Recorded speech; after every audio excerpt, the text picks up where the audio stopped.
Hello students, कैसे सारे लोग। उम्मीद करता हूँ बिल्कुल ठीक होंगे। मैं मनीष आप सब लोग का वेलकम करता हूँ अपने यूट्यूब चैनल HPC हर बच्चे की क्लास में। आज हम लोग क्लास 9th मैथ का जो चैप्टर नंबर 5 है उसको स्टार्ट करने वाले हैं। चैप्टर 5 का नेम है यूक्लिड ज्योमेट्री।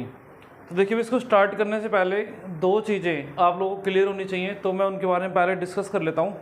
आप लोगों ने एक वर्ड सुना होगा थ्योरम, नहीं सुना है तो आगे जो चैप्टर्स आएंगे, चैप्टर 6, 7, 8 जो ज्योमेट्री वाले चैप्टर्स आएंगे उनके अंदर आप लोग देखोगे थ्योरम्स का यूज़ होता है। ठीक है। और एक जो इस चैप्टर में हम लोग पढ़ेंगे वो आएगा हमारे पास एक्सियोम्स एंड पोस्टुलेट्स। तो पहले मतलब समझते हैं जो एक्सियोम्स होती हैं वो क्या होती हैं और पोस्टुलेट्स क्या होती हैं। तो पहले हम लोग एक बार डेफिनेशन लिख लेते हैं। एक्सियोम्स और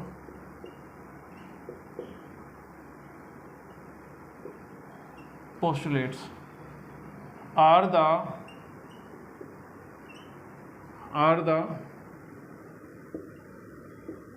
statement को या assumptions को are the assumptions क्या होता है बच्चे? assumptions मतलब होता है मान्यताएं। are the assumptions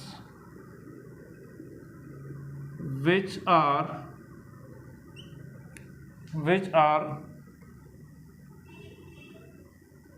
universally accepted but they are not proved। ठीक है। तो एक्सियोम्स होती हैं, पोस्टुलेट्स होती हैं, वो कुछ ऐसी एजम्पशंस होती हैं, ऐसी स्टेटमेंट्स होती हैं जो कि यूनिवर्सली एक्सेप्ट तो कर ली जाती हैं बट वो उनको अभी तक प्रूव नहीं करा गया या उनको प्रूव करने की नीड नहीं पड़ी है। तो अब बात करते हैं एक्सियोम्स में और पोस्टुलेट्स में डिफरेंस क्या है। तो पहली बात तो क्या है, दोनों के एजम्पशंस हैं जो कि प्रूव्ड नहीं हुई हैं और यूनिवर्सली एक्सेप्ट कर ली जाती है। यूनिवर्सली एक्सेप्ट मतलब क्या है, सब जगहों पर एक्सेप्ट कर लिया जाता है। फिर बात करते हैं जो एक्सियोम्स है वो क्या होती हैं। Axioms are the assumptions which are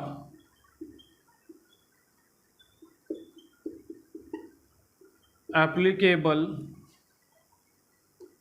on all the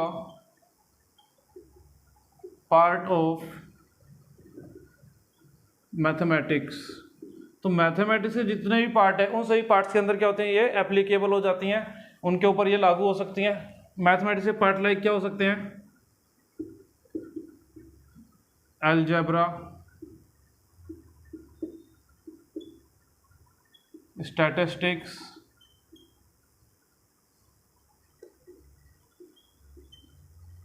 geometry, trigonometry अभी तक आप लोगों ने नहीं पढ़ी हुई, क्लास 10th में आपको ट्रिग्नोमेट्री पढ़ने को मिलेगी। तो एक्सियोम्स ऐसी एजम्पशंस होती हैं जो मैथ के हर एक पार्ट पर क्या होंगी, एप्लीकेबल होंगी। हर एक part like algebra, statistics, geometry, trigonometry, यानी मैथ की जितनी ब्रांच हैं उन सभी ब्रांच के अंदर हम लोग एक्सियोम्स को यूज़ कर सकते हैं। फिर बात करते हैं कि जो पोस्टुलेट्स होती हैं वो क्या होती हैं।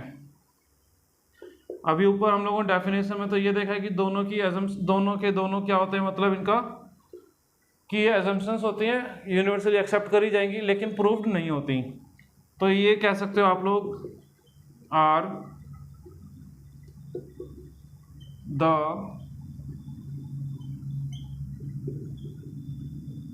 assumptions which are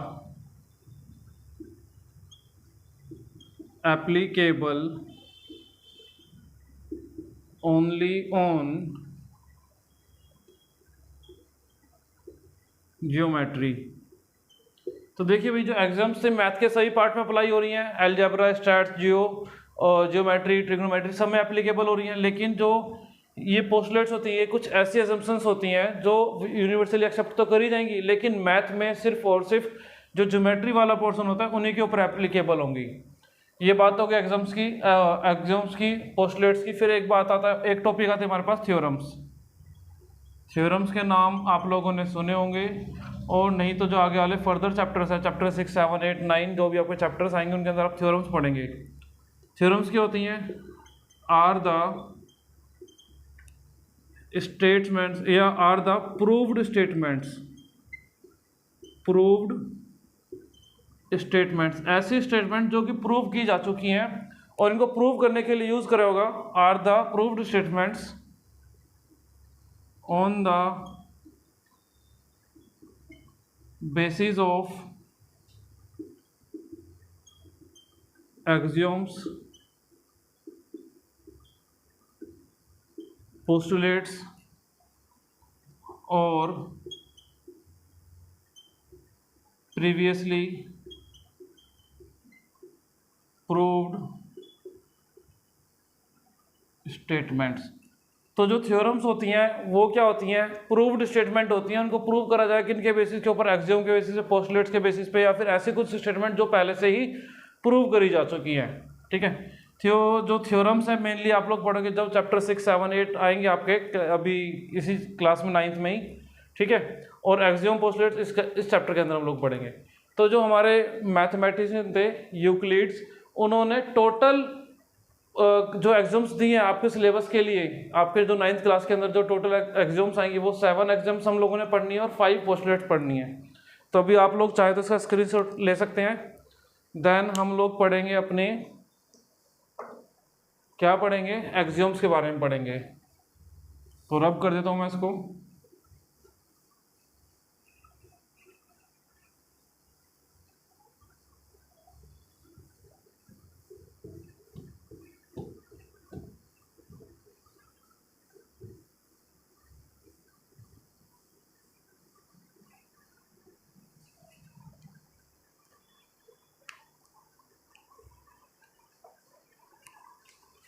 तो पहले पढ़ लेते हैं इसके अंदर हम लोग एक्सियोम्स। मेनली आपका जो फोकस है वो एक्सियोम्स और पोस्टुलेट्स के ऊपर है। तो आप क्लास जो 9th में पढ़ने वाले हैं टोटल 7 एक्सियोम्स पढ़ेंगे, एक एक करके देखते हैं। आपकी बुक से ही लेने वाला हूँ मैं और उनको समझने के लिए कुछ एग्जाम्पल भी ले लेंगे। पहले तो एक बार बात ध्यान में रखनी है कि ये जनरल बातें होती हैं जो कि यूनिवर्सली एक्सेप्ट कर ली गई हैं लेकिन प्रूव्ड नहीं है। तो आप लोग देखोगे ये चीज़ें, आप लोग बोलोगे हाँ भाई ये तो नॉर्मल चीज़ें हैं, लेकिन इनको आप लोग रिटन लैंग्वेज के अंदर अब देखने वाले हैं। जो फर्स्ट पॉइंट है या फर्स्ट एक्सियोम है वो कहती है थिंग्स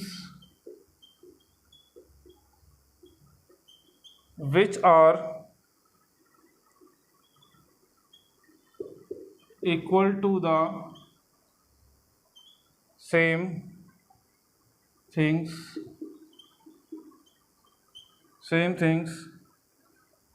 are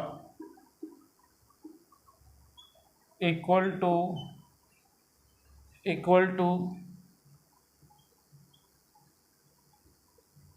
वन अनदर।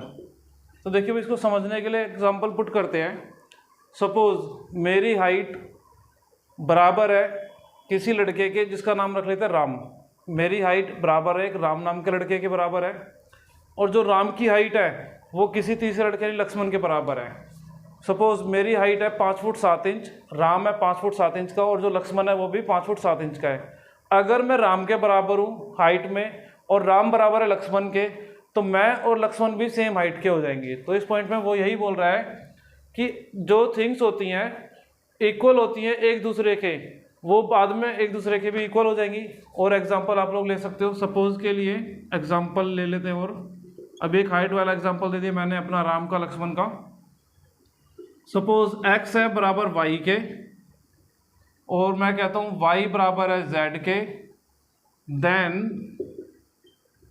देखिए भाई x किसके बराबर है, y के बराबर है, y बराबर है z के, तो क्या x और z भी बराबर हो जाएंगे? यस, x और z भी बराबर हो जाएंगे। ये कुछ वैसे ही हो गया है जैसे कि मेरी हाइट बराबर है राम के, राम की हाइट बराबर है लक्ष्मण के, तो मेरी और लक्ष्मण की भी सेम हाइट हो जाएगी। आई होप आपको ये क्लियर हो गया होगा। सेकंड एक्सियोम जो है उसको लिख लेते हैं। क्या कह रहा है? If equals are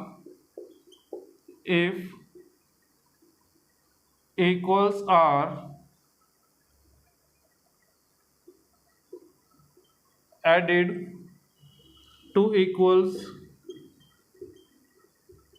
if equals are added to equals, the wholes are equal, the wholes are equal। तो एक एग्जांपल कंसीडर कर लेते हैं इसके लिए भी।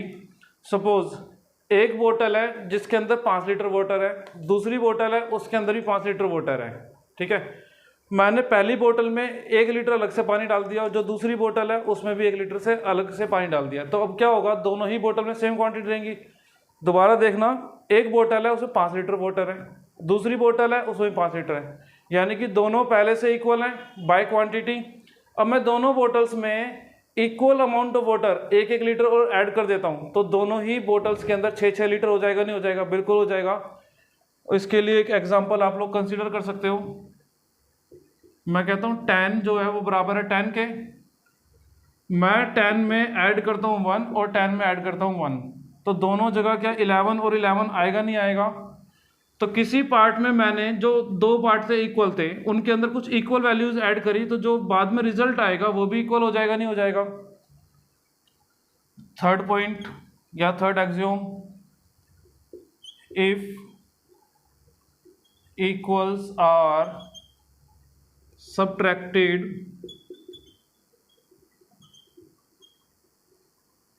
if equals are subtracted from equals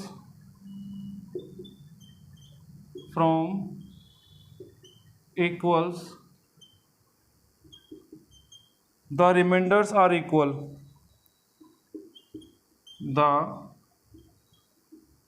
remainders are equal. यानी कि एक बार चलो पहले पॉइंट दोबारा पढ़ लो। If equals are subtracted from equal, यानी कि इक्वल्स में से इक्वल सब्ट्रैक्ट करते हैं तो जो रिमाइंडर बचेगा यानी कि जो बची हुई वैल्यू होगी वो भी क्या हो जाएगी, इक्वल हो जाएगी।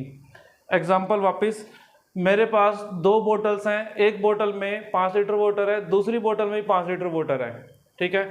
मैंने पहली बोतल में से 1 लीटर पानी निकाला, दूसरी बोतल में से भी 1 लीटर पानी निकाला मतलब सब्ट्रैक्ट कर दिया, है ना।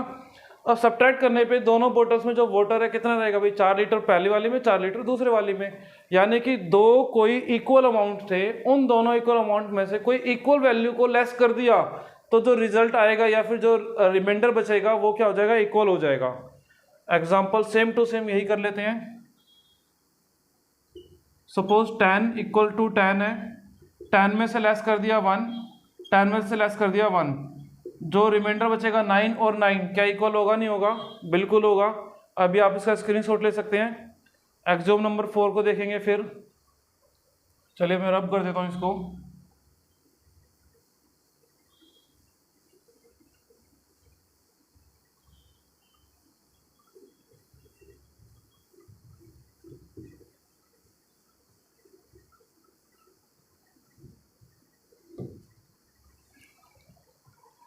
Axiom number 4,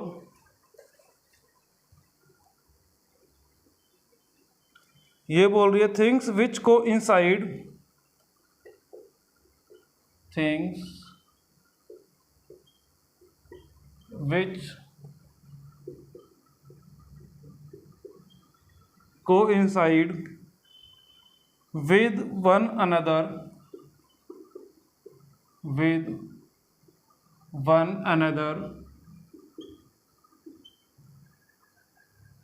are equal to one another, are equal to one another। Coincide word का मतलब समझेंगे पहले। यहाँ पर कोइंसाइड वर्ड आ गया। कोइंसाइड वर्ड का मतलब जो एक चीज दूसरे के ऊपर लाई करते हैं, यानी कि एक चीज दूसरे को ओवरलैप कर लेगी, ठीक है ना। सपोज आप लोग अपने हैंड्स को देखेंगे, मेरे पास एक ये हैंड है, दूसरा हैंड ये है। क्या अगर मैं दोनों हैंड्स को क्लोज करूंगा, मेरा एक हैंड दूसरे हैंड को ओवरलैप करेगा, नहीं करेगा? यस, ओवरलैप कर लेगा। डेट इज कॉल्ड कोइंसाइड करना। और एक एग्जांपल ले सकते हैं, कोइंसाइड जो वैल्यू या कोई भी पॉइंट या कोई भी फिगर एक दूसरे के ऊपर लाई करेगा और पूरा कवर कर लेगा, ठीक है ना, डेट इज कॉल्ड कोइंसाइड, यानी कि एक ही जगह पर लाई करते हैं। तो एग्जांपल ले लेते हैं इसको समझने के लिए। और सपोज मेरे पास एक स्क्वायर है 2x2 का और ये ब्लैक कलर का है, ठीक है। और मैं एक और स्क्वायर बना लेता हूं 2x2 का और ये रेड कलर का है। क्या दोनों कोइंसाइड करेंगे कि दोनों का सेम मेजरमेंट है? डेट इज कॉल्ड क्या करेंगे, कोइंसाइड करेंगे। इसी तरीके से एक सर्कल है जिसका रेडियस है 2 सेंटीमीटर और एक और सर्कल है उसका रेडियस भी है 2 सेंटीमीटर। क्या दोनों एक दूसरे को ओवरलैप करेंगे? Yes, that is called coincide करेंगे। तो बोला है things which coincide one another are equal to one another, यानी ये यहाँ पर वन है इक्वल टू वन अनदर। ठीक है, जो थिंग्स कोइंसाइड करती हैं और एक दूसरे के बराबर है वो एक दूसरे के बराबर हो जाएंगी। जैसे कि ये वाला स्क्वायर सेम मेजरमेंट का है जो कि इस वाला स्क्वायर का मेजरमेंट है, तो ये एक दूसरे कोइंसाइड करते हैं तो क्या आपस में बराबर होंगे? नहीं होंगे? यस, बराबर होंगे। ये वाला सर्कल 2 सेंटीमीटर का है, सॉरी ये वाला जो सर्कल है इसका रेडियस 2 सेंटीमीटर का है, ये वाला सर्कल है इसका रेडियस भी 2 सेंटीमीटर है। क्या ये दोनों कोइंसाइड कर रहे हैं? यस, कोइंसाइड कर रहे हैं। क्या दोनों सेम हो जाएंगे बाय एरिया? यस, बिल्कुल बाय एरिया ये सेम हो जाएंगे। ये तो गई हमारे एक्सियोम नंबर 4। नेक्स्ट एक्सियोम चलते हैं।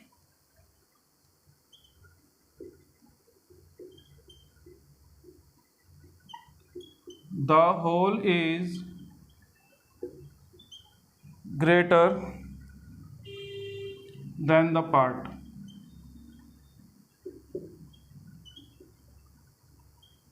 यानी कि जो कोई चीज़ कंप्लीट होती है वो कंप्लीट चीज़ अपने पार्ट से हमेशा बड़ी पाएगी कि नहीं पाएगी? ऑफ कोर्स बिल्कुल पाएगी। सपोज करो मैं एक होल बॉडी हूँ, ठीक है, और ये मेरा हैंड है। मैं होल बॉडी हूँ, ये मेरा हैंड है। क्या हैंड मेरी बॉडी का पार्ट है? यस, मेरी बॉडी का पार्ट है मेरा हैंड। तो मैं क्या कह सकता हूँ कि जो मेरा होल बॉडी है या होल हाइट है, कंप्लीट जो मेरी बॉडी है वो ज़्यादा बड़ी है as compare to my part of the body that is called hand. तो यहाँ पर भी वो यही बोलना चाह रहा है कि जो होल होता है, जो कंप्लीट होता है, वो अपने पार्ट से हमेशा बड़ा होगा। एक एग्जाम्पल कंसिडर कर लेते हैं। सपोज मेरे पास एक बोतल है, थोड़ा बोतल को सुंदर बना लेते हैं। ये अब आपकी सुंदर बोतल बन गई, ठीक है। इसके अंदर 1 लीटर वाटर है। क्या है? इसके अंदर 1 लीटर वाटर है। उसके बाद मैंने इसको 2 छोटी बोतल्स के अंदर डाल दिया। याली बोतल है सपोज 250 ml की और याली है 750 ml की। इसी बोतल से निकाला, अलग अलग जगह पर करा मैंने।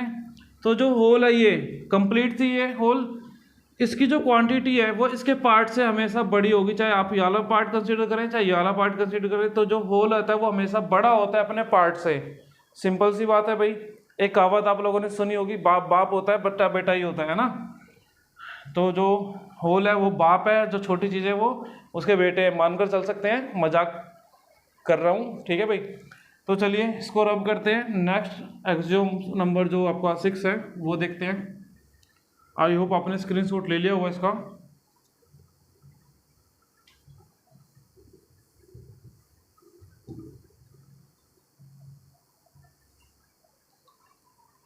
एक्सियोम नंबर 6 और then axiom number 7। things which are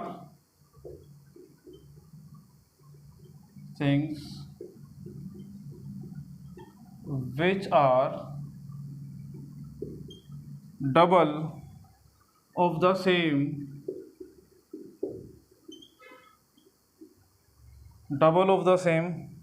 things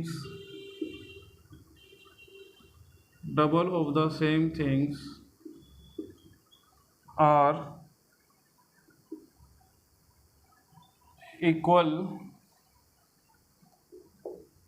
to one another। ठीक है भाई। देखिए इस पॉइंट में कहना क्या चाह रहा है, कोई एक चीज़ है वो किसी चीज़ का डबल है और जो दूसरी चीज़ है वो पहली वाले का भी डबल है, तो क्या वो दोनों इक्वल होंगे? नहीं होंगे? यस, बिल्कुल इक्वल होंगे। एग्जाम्पल ले लेते हैं। सपोज XYZ, ठीक है, जो Y है वो डबल है X का, ठीक है भाई। इसी तरीके से जो Z है वो भी डबल है किसका? x का, ठीक है। जो 2x है वो बराबर है y के, 2x है बराबर z के, तो double R equal of the same things. तो मैं क्या कह सकता हूँ यहाँ से y और z भी इक्वल हो जाएंगे, नहीं हो जाएंगे? यस, बिल्कुल हो जाएंगे। इस पॉइंट के लिए वो यही कहना चाह रहा था। 7th एक्सियोम जस्ट इसका रिवर्स है, things which are halves of the same things are equal। तो जस्ट इसका रिवर्स कर दो, सेम टू सेम। सपोज ये y है, ये z है, जो y है वो हाफ है x का, जो z है वो भी हाफ है x का। तो क्या यहाँ से y और z इक्वल हो जाएंगे, नहीं हो जाएंगे? बिल्कुल हो जाएंगे। तो जस्ट रिवर्स था ये 6 वाले एक्सियोम का, स्क्रीनशॉट लेना चाहे ले सकते हैं। चलिए भाई, इस वीडियो में हम लोगों ने सारी एक्सियोम्स कंप्लीट कर ली हैं, और नेक्स्ट एक और पार्ट बनाएंगे इंट्रोडक्शन का, जिसके अंदर हम लोग क्या करेंगे, पोस्टलेट्स देखेंगे। टोटल नंबर ऑफ पोस्टलेट जो है वो 5 है। एक्सियोम्स कंप्लीट होती हैं। मिलते हैं नेक्स्ट वीडियो में पोस्टलेट्स के साथ। तब तक के लिए बाय बाय, टेक केयर।